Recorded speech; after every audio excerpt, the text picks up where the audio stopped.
to Getting to the Truth in This Art. I am your host, Rob Lee. And today I am interviewing a freelance artist, illustrator, graphic designer. Please welcome Ucheoma Uzosike. Welcome to the podcast. Thank you. Thank you for having me. It's good to be here. So, yeah. This interview comes out of repercussions. Let's just put that out there. Full disclosure. But right. I think we've made a connection and a kinship in this chatting before we got started. We have a similar sensibilities, I think. I agree. I completely agree. So, for those who are uninitiated and undipped, tell them about your work. Describe your work to the fine folks, and maybe even add in there, what do you use to create? Okay, so I describe what I do as a combination of digital comic art and animation. So basically what I do is I work in just making comedic comic strips and animating on the side. So I also will add like animations into like the comics that I do, and I just enjoy creating things that are like entirely ridiculous is the main point of it. But yeah, I usually use like just a regular screen tablet and laptop and stuff. I do it from home, like very simple stuff, but it's like, I've been doing it for a couple years now, and it's like, just familiarizing myself with like different programs and stuff to kind of make it as convenient as possible. But yeah, it's really just like the whole comic and animation scene for me. So I think I have a grasp of it, but I want to ask you, ultimately with these things, like you can read over someone's bio, you can look at interviews. Like I was web stalking you and you don't even know it. Really? I mean, literally, when I bring on a guest, it's like, I've been researching you for like 2 hours, of other interviews. It's like, how is this person? Do they suck? Right. There'd be questions like that. So it may be things that feel like, obviously I said that, but so what is... As a creative, right? Uh-huh. What is more important to you, the style or the idea of something that you're producing? Ooh, definitely the idea. I think the idea comes first. Mm-hmm. The style is like a garnish, you know what I mean? I think that there are a lot of comics I like that are really stylistically simple, like they're stick figures maybe, but the idea is so good. And those are the ones that make me laugh the most, are the ones that like I have the strongest attachment to. Because when the idea is really good or like the joke is really good, then like it doesn't matter necessarily what the art style is, but like if the style is really well done on top of a really good idea, that's when it's like the best. But for me, for making stuff, like the idea has to come first. And like, there are comics that I did a long time ago where it's like the style was not up to par at all, but like I go back and I'm just like, the idea was so good that I really want to redo it. And that's why you see a lot of like comic artists redoing comics, because the idea was there, but maybe their skills weren't where they want them to be. And so like the style just comes secondary, but the idea is like what really solidifies something is like, I need to make this. Let me guess. I'm gonna take a wild swing and a miss here. You're an air sign, right? I'm what? You're an air sign, aren't you? I'm not entirely sure. I'm a Virgo, so. Oh, shit.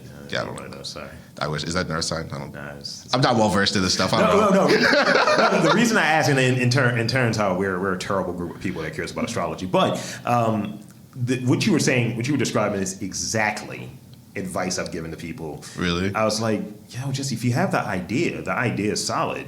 Build off of that. Even if you draw something or have something drawn that's not quite where it needs to be, get it out there. Yeah. And then you redo it.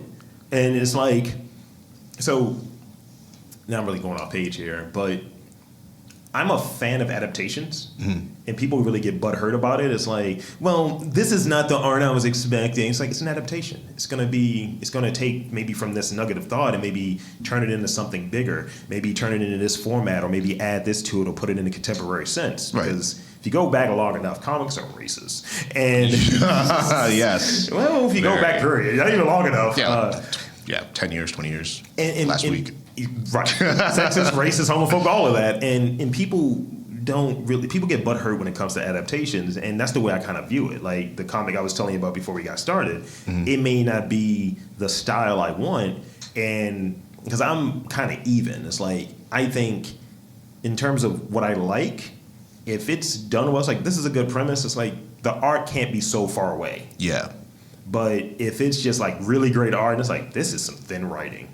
Yeah. I get really upset. It's like, you've wasted it. Right, because you can do so much with good style, but the idea behind it is really what does it. And I think that if you take something like, for example, if you take like the Boondocks, for example, Sure. If you go at look at the original like Aaron Magruder comic strip, it's very simple. The style is not as like all perfectly polished and anime-esque as it is in the cartoon. But the thing is, the idea was there. All the ideas were sound, the ideas were strong, and you have a simple style. But then when people pick up on how good the ideas are, that's when someone can be like, I want to do an adaptation of this. And then they can bring in the big bucks and do all the like stylistic stuff. Yeah. But that wouldn't have happened if it was just like really good, Boondocks finished style with no concrete ideas behind it. Be a mixtape rapper, if that makes sense. Like, showcase ultimately why somebody should care about what you're doing, and then you blow it out. So, like, when people talk about, like, man, your mixtapes were better. And then when that album drops, it's like, you got a bigger budget, the beats are better, but you're not hungry. Exactly. Like, the soul isn't there. The soul isn't there. You have the flashiness, you have all the, all the big, finished things that you want from a professional production, but you don't have, like, the personality because you overloaded it with all the stuff that should be in a finished product. And I think that that's a danger of any form of art, really, is that when you do it the way that you think is supposed to be professional, you sometimes lose the stuff that comes from necessity, which is just a good idea and a desire to make something, That's one of those things, like, I've been, what is it, I think it's one of the Robert Greene books. It's not 48 Laws of Power, but it's one of the other ones. And they were talking about the former, I think it's Michael Eisner, the former head of Walt Disney. Oh, right. And his thing, he had this infamous memo that went out about, how to make movies. And it was effective, by the way. Mm-hmm. It was like, have your premise first, premise that people can get, and then you kind of build from there. Right. So it shows you it's important. And people say, have a star, no, or have it doesn't work. So how did you get started? You touched on you've been doing it for a few years at this point, right? So how'd you get started? Yeah. Well, for comics, I've been making like comics since I was a little kid. So I think the first time I can remember sitting down and making a comic was maybe the second grade. Mm-hmm. After school, just like at night, I was at my dinner table just with like a sheet of loose leaf and like one of those erasable pens. Remember those things? Yeah. Terrible choice, but I used it. And I did a little comic, and it was like I was the main character, of course, because ego. How kids are. Yeah. And I was like a superhero or whatever. And I did like a little origin story, and like I went and like saved some of my friends from this evil villain who was like the evil version of whatever power I had in the comic. And I brought it to school the next day, and I was showing my friends. They were like, "Whoa, this is the coolest thing I've ever seen." Yeah. It was obviously not good, but like you're a kid. Like you're a kid. Nobody's art is good at that age. So I was like, but I saw how happy it made them, and I was like, how happy they were to see a character who was supposed to be them in a story, and like, seeing all the stuff that reminded them of things that they watch on TV and cartoons and all that. And I was like, this is so cool, and I just kept making them. And at a certain point, I kind of like fell off the whole comic making thing, like sometime in like middle school, like late middle school, I think, or like high school and stuff. I wasn't really making comics as frequently. But then like I got to college, and there was just so much material. As it is. Yeah, and I got into digital art like a little bit of the way through college, and I was just like, this stuff is so fun. Like a couple friends of mine bought me a tablet for my birthday.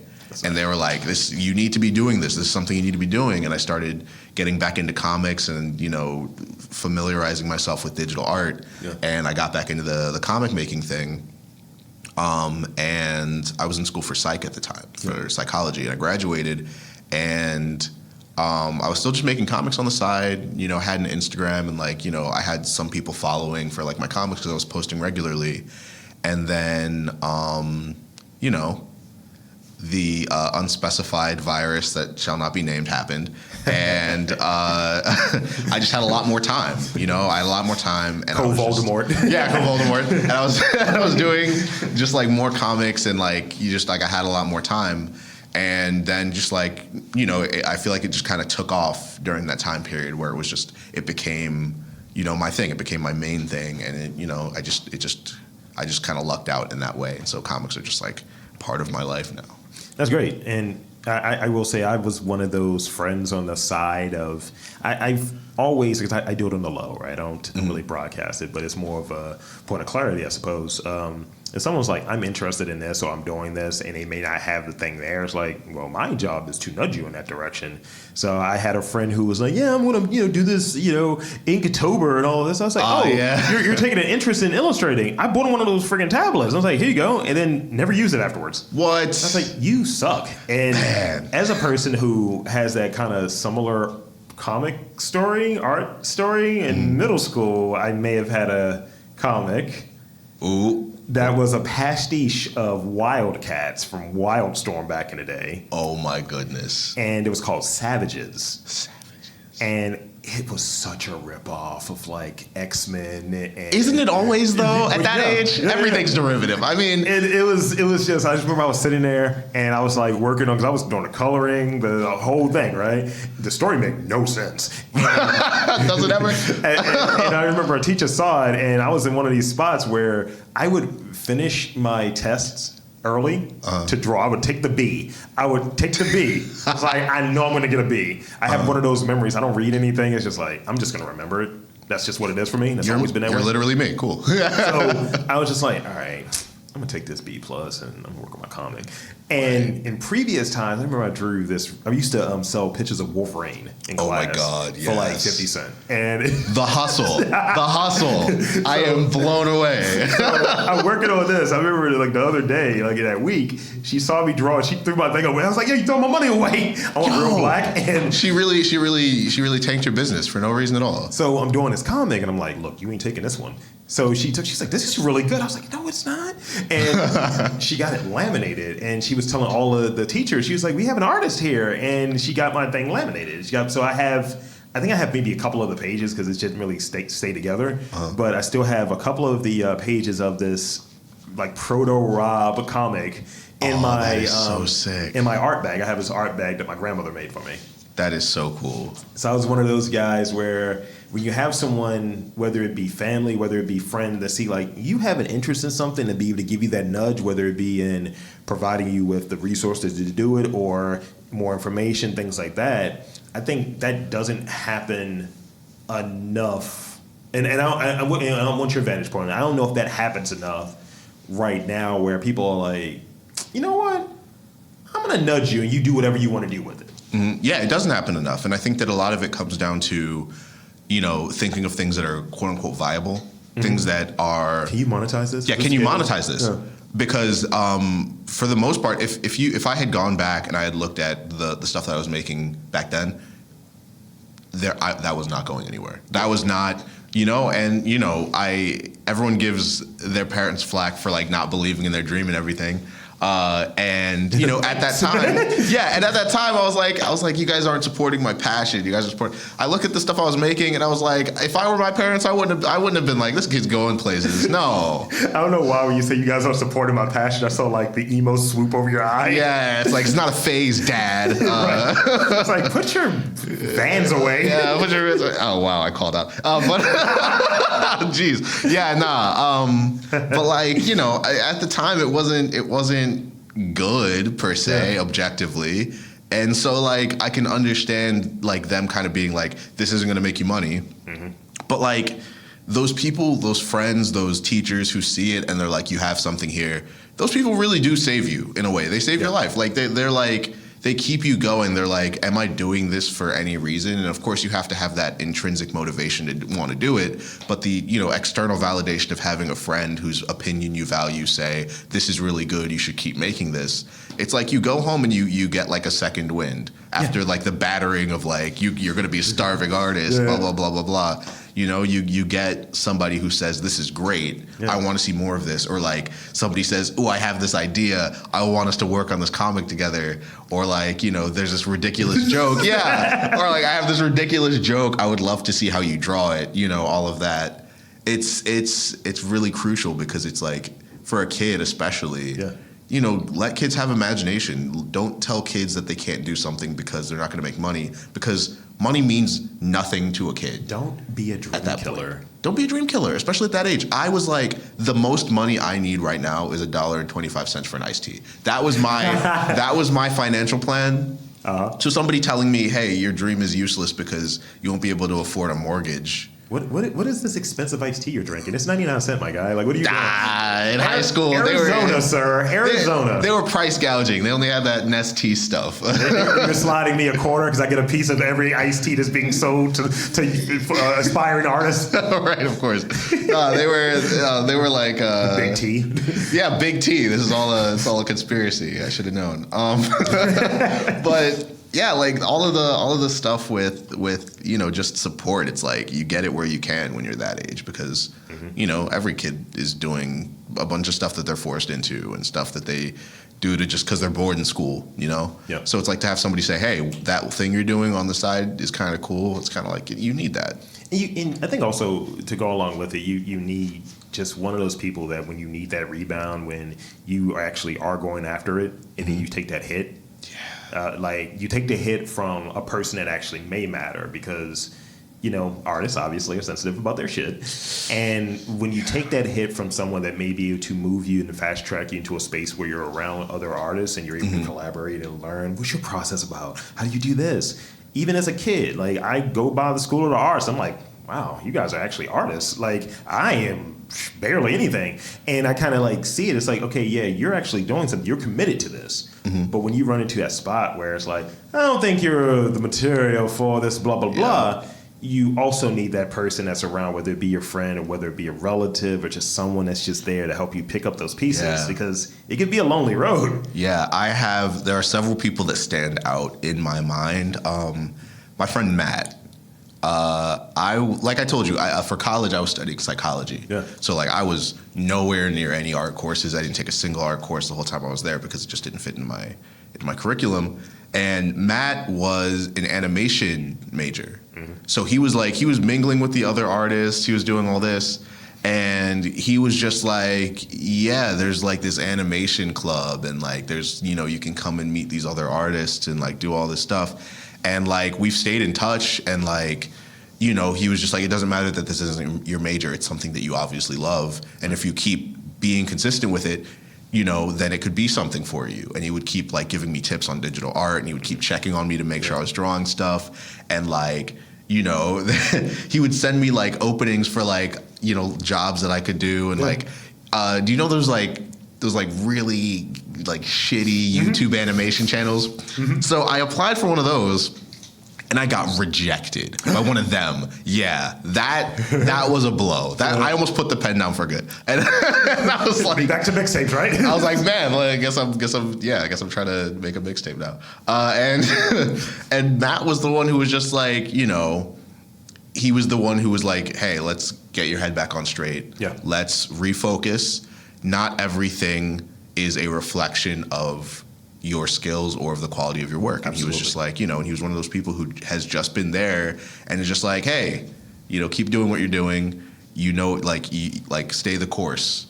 Because, like when you have somebody who has that like opinion that matters, and they're like making sure to check on you and keep you focused, it's like you can't really lose, because they're like always there to make sure the hits don't really keep you down. That's true. So two things in that came to mind. Like, I think if you have an interest in something, you're not really able to satisfy it, whatever you do go into begrudgingly, you may always try to go back into it. So you might go to a desk job that you're counting staples. You're like, how can I animate this? It's like, right. You should be an animator, instead of trying to count staples. Or the other thing, and I think I lost the other thing, but I think it's when you run into that situation, when you run into that situation where you're taking that hit from somebody that matters or an institution that matters, I think when it happens. So like, I know people personally, and not anybody, some people I've talked to in here, but that they'll talk about the whole rejection process of applying for grants and things like that. And it just takes that energy away from them. And I can even say from my own standpoint and looking for grants to fund this and looking for opportunities and things like that, where you just get that rejection without any context. It takes a hit, and you're like, Yeah. you know, but you have to. I realized it in my 30s, and I have a little bit more formative scar tissue around me. Like, I still am great. And some people, when they're like super young, super high achieving, They're just like, that's a sign early on that I should quit while I'm behind. Yeah. That's the thing. So it's just like, you know, people like just recognize like being in that community is important. Having that sense of community, or that person that, you know what, you're good, you're fine, you're where you need to be at. Exactly. I know it's 12 rejections in a row, right, but number 13, unlucky number 13, is going to be lucky for you. Right, and all you need is one yes sometimes. Yeah. Sometimes all you need is one yes. You can get a million no's, all you need is one yes. And I think that, you know, that's a valuable thing to remember, because, you know, if you quit, you never know when you could have made it. It could have been the next one, you know? And you learn stuff. I think rejection is, I went through a nice little crash course in rejection over you know, the indoor times of 2020. Yeah, the times. You know, like I was at a place where I was just like, I need something creative. I need it to be, and at that point it was like, I needed it to be something that was financially viable. Yeah. Just moving forward. And so I was applying to a bunch of stuff. And it was just like, you know, you get rejection after rejection after rejection, sometimes multiple times a week. And then like the worst ones are the ones you just never hear back from. It's like job applications. Yeah, exactly. Job applications, you're just like, you know, graphic designer here. You got ghosted by this nonprofit. Right, like I can animate this, please hire me, blah, blah, blah. And then they just, nothing. And you're just like, man, am I that bad, you know?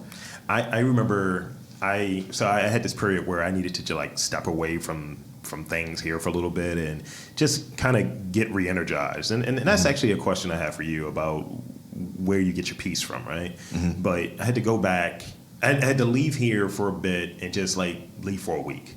I went to Rhode Island, and kind of like the college, I went to Providence and just kind of hung out up there. But on the way up, you know, you check your email, and I just saw like 4 rejections just come over back to back to back.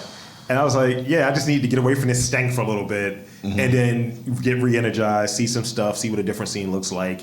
And it made me, it wasn't that I didn't love it, but it made me re-engage with it in a different way. Right. And I was like, I needed that relief. I needed that peace, because, you know, sometimes you run into people and you know, and it's like, hey, you taking L's too? Damn, I'm taking L's as well, bro.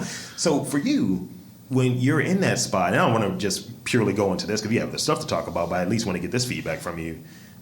Where do you kind of get peace? Some people need to like travel for it. Some people just need to like, I need something greasy. What is your situation for peace? For peace, I honestly watch stuff. Like I watch movies and I watch TV shows, and sometimes I revisit things that I really love. And it's like, it's not just anything. Like I'm not going to watch. Yeah, it's got to be intentional. And sometimes it's like comfort movies. And a lot of times my comfort movies are comfort movies because they inspire me in some way. And, you know, when you've gotten rejected 16 times and then, you know, you pop in a movie that you love and you watch it and you remind yourself why you even love animating and drawing in the first place, it's hard to be upset that this one person didn't accept you, because the point of it all is that you just want to do this. You want to make stuff. So like, you know, I pop in like a Studio Ghibli movie or like a classic movie, or I watch like Who Framed Roger Rabbit or something like that. Something that has me sitting there like, dude, how did they make this? You know what I mean?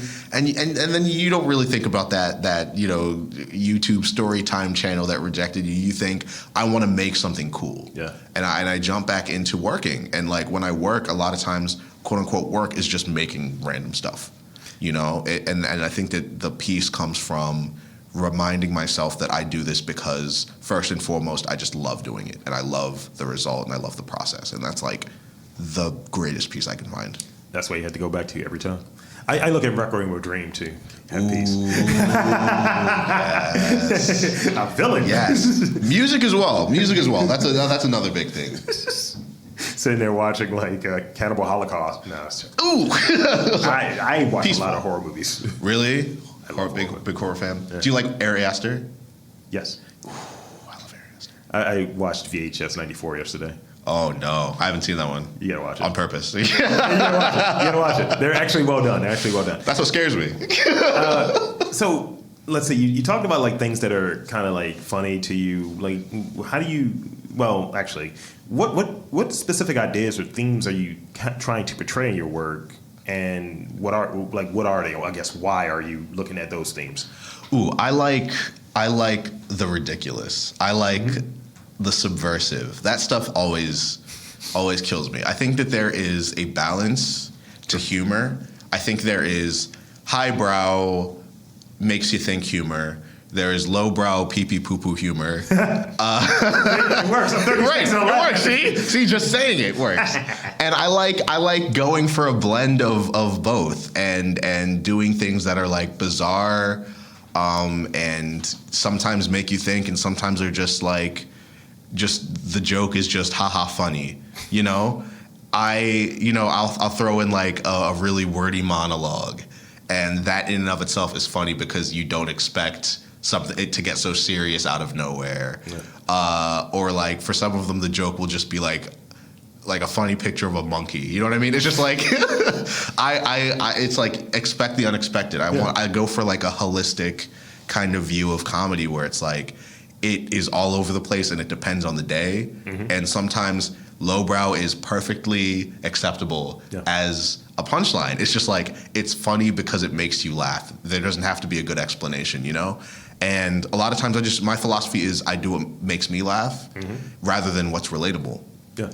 Because when something's relatable, a lot of people can go and look at it and be like, I know that. Yeah. But when it's specific to you and it's like something that makes you laugh really, really hard because it's just something that is personal to you, you'd be surprised how many people will resonate with it more because it's so specific, it's so niche.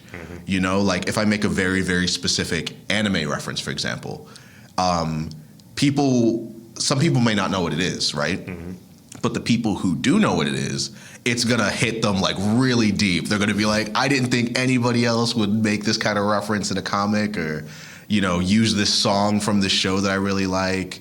And I think that it helps to build kind of like a rapport with people when they feel like they feel seen. You know what I mean? When something's general, it's like, you know, a lot of people can see it and recognize it, but they're not going to resonate with it in the same way. And so like I go for like the bizarre and specific. I think that like, you know, like a slice of pizza that's just absolutely ripped for no reason. It's funny. Because, and like someone's like, why is it funny? And I'm just like, I don't know, picture it. Isn't that funny? You know? It's ridiculous. It's ridiculous. I can't explain to you why, but like if you see it on like the page, if you see it on like this comic and you weren't expecting to see it, you're gonna laugh, you know? Because you know, so like this is how I know who my friends are sometimes on what Cartoon Network show they fucked with. Oh, so I'll ask. I was like, "Woo!" It's like, "Oh, regular show." I was like, there you go. We're the same thing. Like, you know, it's just I was talking like Mordecai and the Rigby's, like, right? Or you say like you make a my mom joke, and they're just like, is that regular show? I'm like, thank God, right. You know.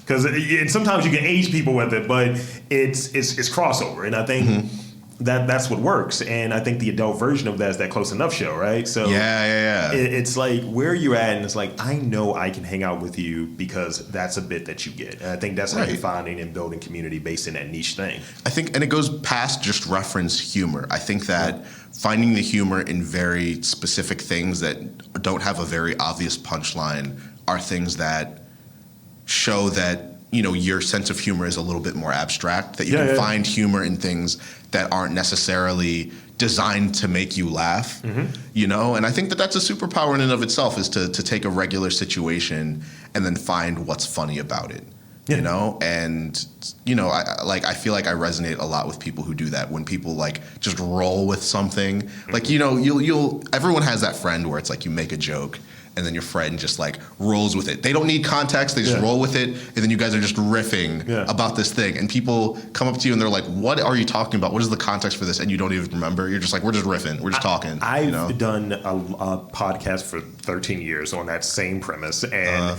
I just remember we usually have like news stories. And I just remember it was one that comes to mind that it was a guy that wanted to off himself. So it's terrible notion, right? And I think he was at Petco Park in like San Diego, and he jumped and he fell on a woman and killed her. And I was like, just men, typical men, just ruining women's lives. So you see what I'm saying? Yeah. So even in that, it's like, that should not be funny, but it's like, this is the angle you took on it. Right. It's like you see something from a different perspective. Yeah. And, and that's the thing about humor. It's like, it doesn't always have to land, but it's like, if you can see... What was the attempt? Yeah, the attempt. It's like the attempt trying to see the humor in something. And I think that, a lot of my comics, if I explain it to somebody, it's not all that funny. Yeah. You know what I mean? If I literally walked you through one of my comics and I was just like, this is what happened in the comics. Panel to panel. Panel to panel. Let me give you a breakdown. Let me give you the blocking and the composition. It's not as funny as just seeing it and just seeing it come together and being like, this is just the joke. It doesn't necessarily have to make sense. It's just like, for example, I have a comic where I'm flying with my friend. My friend flies, he's carrying me. Yeah. He drops me. I'm falling. And then this superhero character comes out, and I'm just like, it's copyright safe bird hero Gooseman. Right, it's this dude named Gooseman, and he's like, surely you'll save me. And I go over him, he's gonna save me. He swoops right past me, because what he was really going after was a slice of bread on the ground, and he picks it up, and he's just like 5-second roll. I splat. You know what I mean? That's funny. And it's just like, there's a very niche part of the internet that is just like a fiery rage against geese. You know what I mean? Yeah. Where geese are just the scum of the earth. And those are my people. I make a lot of goose jokes because I think that I've had personal experience where I think geese are awful. And I made jokes about them because at my college, geese were everywhere. Geese were, they were these ruffians, these evil marauders on campus. And so I made a comic about it for my friends at my college, who I was like, they'll get it. And then a lot more people than I expected were just like, yeah, we hate geese. And I was like, you guys too? And so it just became a running joke. And it's just like, something like that, it's like when you're very specific about something, you'll be surprised how many people come out of the woodwork to say, I feel that, that's cool. See, I think the version of it where you were describing earlier, where it's just like, oh, you're going for something that's referential. Like, I see that same premise, but it's like, oh, that's Cabman right there, and he's flying right past me because I'm black. Right. I think that's funny, but also it's referential. It works. Exactly. Yeah. It's like just the concept of it. It fits, and you can reskin it, and you can reference it. But at the same time, it's like the concept is somewhat universal.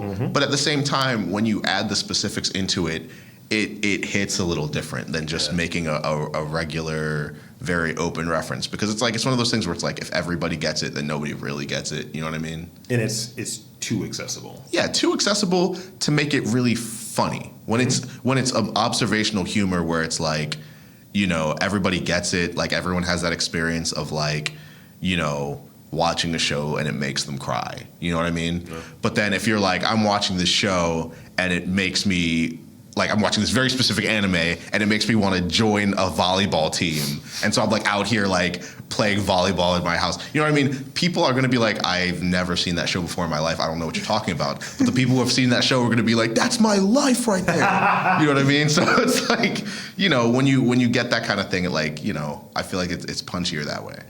So I have 2 more questions before I get into my rapid fire questions. Yes. So describe your... No, I was going to be a troll. Describe your drawing routine. How often do you draw? How many hours? And how do you kind of break up the day? My drawing routine is very sporadic. Sporadic in that what I'm working on will vary from hour to hour. It's different now because I actually now that I have a consistent job, because I'm working with Webtoon. So I have I work for Webtoon and I have a comic series that I'm working on. So that's more of a consistent every day I'm working on it type thing. But in terms of personal projects, it's just I'll just sit there and I will draw. And I won't have a goal in mind. I won't have necessarily a finished product in mind. I'll just be doodling because that's kind of my standard state. Yeah. I'll put on music. I'll put on a YouTube video that I can listen to, or a video essay or something, and I'll be drawing. Or a podcast. And I'll be sitting there. That was shameless, wasn't it? No, that was very subtle. And a podcast. and I'll be working, and I'll just sit there and I'll work on things. But before I was working like on my series, it was just like I knew that I wanted to make stuff. I didn't know what I wanted to make. I didn't know how long I wanted it to take. I just knew I wanted to make something. And so my first step was I'm going to get my morning coffee. I'm going to sit down at my desk, and I'm just going to start drawing, and I'm going to see what hits me. And sometimes nothing hits you. And then you're just like, okay, I'll just like do something else for a little bit, and then you'll get back into it, and then something will hit you, you know? And it's just like, I think that's the beauty of it, is that I can go into it without a goal in mind necessarily. You know, I can go into it and say, I want to maybe redesign this character that I drew, or I want to draw a bunch of different poses, or I want to, you know, come up with a new character, or I want to, like, I don't know, animate like a pig twerking or something. You know what I mean? Just something random. Something random. You can just make it, and you know, when you get that inspiration, suddenly you hit your stride, and then you know you blink and you've drawn like 10 panels of a comic. You know? I have so many ideas to present to you after we wrap this podcast up. But that's the end of my major questions. So I'm going to hit you with the rapid fire ones. What's shaking my constituency? Rob Lee here, and I want to tell you about something sweet. No, not just my sweet voice, and you'll get back to the podcast in a moment, but I want to tell you about one of my presenting sponsors for this month, Waffy Waffle. Do you like dessert? I hope you do. Do you like over-the-top dessert waffles? Well, Waffy is right up your alley. Waffy has yeast-based waffles made with love and topped with everything from syrup to sprinkles, you know, the regular stuff, to ice cream and even cheesecake toppings. Treat yourself to something sweet today. Visit Waffy at www.waffywaffle.com and on Instagram at Waffy Waffle. And don't forget to tell them that Rob Lee sent you. I will try my best to do rapid fire answers. So rapid fire, the way that it works, Okay. is I'll ask you a question. Mm-hmm. Doesn't need any additional context. Okay. It kind of look at it like I said what I said. I got you. Favorite comic? Favorite comic, jeez. See, I started off with the hot ones. Oh man, that's rough. Favorite comic? Like internet comic or? You know what? I'll change it because of how your situation goes. Right. What is a comic that makes you laugh no matter what? Ooh, that's a good one. See, I had to make it better for you. I had to make it more applicable. Personalized, rapid fire questions. Okay. There's this guy on Instagram named Randois, and his comics always kill me because he has mastered facial expressions. All right, that's good. You mentioned this a second ago, and I just added this in. What is your morning coffee? This is going to determine whether we'll be friends or not, by the way. Okay. Unfortunately, there is no standard morning coffee. Literally, it is whatever is around, whatever is easy. I know. I'm not a purist. I've literally I need caffeine in my body right now. It doesn't matter what it is. All right. I know. See, there's a coffee cup right there, right? I do. That was a flat white, by the way. Oh, really? Yeah. Man, I drink my coffee black sometimes. I usually, next time, if you go to Sophomore, ask for the Rob Lee. Mm-hmm. Oh, really? Yeah. You're just that regular? Yes. Damn. Every Sunday. Every Sunday? Okay. For like 3 years in a row. See, I don't get my coffee black because I'm like just a maniac. It's just I'm lactose intolerant, so I try not to have it with cream. I know. The Rob Lee is a black coffee. Sometimes iced coffee. Usually not. Mm-hmm. Probably a cold brew. That's what you're gonna go cold for. brew. Yeah. Cold brew. Panela. Cinnamon. That sounds solid. It is. What's this place called again? Sophomore. I'm going. I'll get the Rob Lee. I'll do it. Yeah. I'll do it. You'll troll the owner too because he's like, don't call it that. I was like, oh, it's that. Oh, it's that now. I'll take a picture. I'll send it to you. Pizza or tacos? Pizza. Oh, pizza. Easy. You see, your man likes to roll the dice, I see. Yeah. I'm lactose intolerant. Pizza. Look, man. Live deliciously. I describe lactose intolerance as the middle child of dietary restrictions because it's often ignored. There you go. Adventure Time or Steven Universe? Oh, Adventure Time. Easy. Sorry. Adventure Time did walk so Steven Universe could run. And granted, Rebecca Sugar did breathe a lot of life into Adventure Time. So and I know these are rapid fire, but I feel like it needs to be said. But Rebecca Sugar did a lot for Adventure Time to make it what it was. But in terms of just first of all, pioneering everything, that came after the 2010s, Adventure Time, 100%. Absolutely. And I was a late adopter for that show too, and I was like, I love this. Yeah. That was one of my kind of feel like if I'm having a bad time, bad day, bad week, whatever, it was Disney Channel for a long time, and then it just became like Adventure Time. Adventure Time changed my life, I'm telling you. Now this is the last one. This is the most controversial one. Okay. Podcasts or playlists?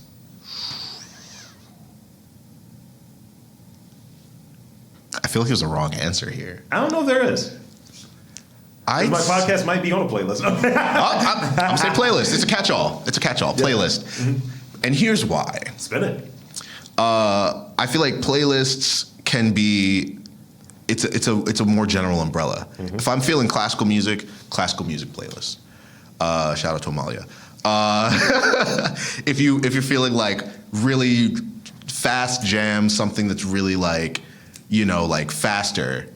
You have a playlist for that. You have a playlist for like anime music. You have a playlist for movie scores. You have a playlist for all kinds of stuff. And again, podcasts. So it's like I feel like it's customizable for the day. Yeah. So I mean, my setup is generally kind of like an extended playlist. I use my Spotify liked as an extended playlist. Yep. Put it on shuffle and let it roll. Yep. And I go to points where I had a lot of like comedy records on there. And I was like, great. And then right after it'll be, what is it? Vegeta's theme from. I was like, yeah, let's get it. Ultra Instinct theme from Dragon Ball Super. Yeah. So that's all I have. So I'm going to invite you to share with the fine folks where they can find you at online, website, whatever. Right. So you can find me at Instagram, which is Instagram. I mean, I don't know if anyone types in the URL. Everyone has the app. Wow. It's just, I was about to say Instagram.com/ I'm like, what are we doing? It's web browser.internet. Right. HTTPS : / it's Ucheoma, which is UCHEOMAAA. So it's 3 A's. And that is my Instagram handle. It's just my name with 3 A's. I didn't know it was going to be a work account. Anyway. And honestly, by the time this drops, my webtoon should be out.